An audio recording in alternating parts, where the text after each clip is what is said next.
ईश्वर में विश्वास रखने की सीख देती प्रेरक कहानी। 4 साल से किशनगढ़ गांव में बारिश की एक बूंद तक नहीं गिरी थी। सभी बड़े परेशान थे। हरिया भी अपने बीवी बच्चों के साथ जैसे तैसे समय काट रहा था। एक दिन बहुत परेशान होकर वह बोला, अरे ओ मुन्नी की माँ, जरा बच्चों को लेकर पूजा घर में तो आओ। बच्चों की माँ 6 साल की मुन्नी और 4 साल के राजू को लेकर पूजा घर में पहुंची।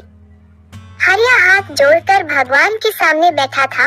वह रुंधी हुई आवाज में अपने आंसू छिपाते हुए बोला, सुना है भगवान बच्चों की जल्दी सुनता है। चलो हम सब मिलकर ईश्वर से बारिश के लिए प्रार्थना करते हैं। सभी अपनी अपनी तरह से बारिश के लिए प्रार्थना करने लगे। मुन्नी मन ही मन बोली, भगवान जी मेरे बाबा बहुत परेशान है, आप तो सब कुछ कर सकते हैं, हमारे गांव में भी बारिश कर दीजिए ना। पूजा करने के कुछ देर बाद हरिया उठा और घर से बाहर निकलने लगा। आप कहाँ जा रहे हैं बाबा? मुन्नी बोली। बस ऐसे ही खेत तक जा रहा हूँ बेटा, हरिया बाहर निकलते हुए बोला। अरे रुको रुको, अपने साथ ये छाता तो लेते जाओ। मुन्नी दौड़कर गई और खूंटी पर टंगा छाता ले आई। छाता देखकर हरिया बोला, अरे इसका क्या काम, अब तो शाम होने को है, धूप तो जा चुकी है। मुन्नी मासूमियत से बोली, अरे बाबा अभी थोड़ी देर पहले ही तो हमने प्रार्थना की है, कहीं बारिश हो गई तो। मुन्नी का जवाब सुन हरिया स्तब्ध रह गया।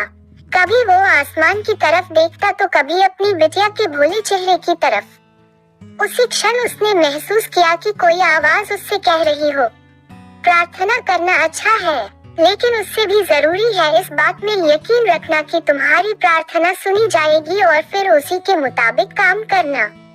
हरिया ने फौरन अपनी बेटी को गोद में उठा लिया, उसके माथे को चूमा और छाता अपने हाथ में घुमाते हुए आगे बढ़ गया।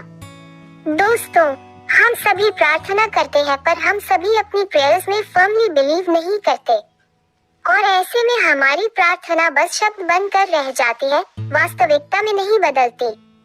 सभी धर्मों में विश्वास की शक्ति का उल्लेख है। कहते भी हैं कि फेथ कैन मूव माउंटेन्स, यानी दृढ़ विश्वास हो तो इंसान पहाड़ भी हिला सकता है। And in fact Dasharath Manjhi के रूप में हमारे सामने इसका एक प्रत्यक्ष प्रमाण भी है। इसलिए अपनी पूजा को सही मायने में सफल होते देखना चाहते हैं तो ईश्वर में विश्वास रखें और ऐसे एक्ट करें मानो आपको प्रार्थना सुनी ही जाने वाली हो, और जब आप लगातार ऐसा करेंगे तो भगवान आपकी जरूर सुनेगा।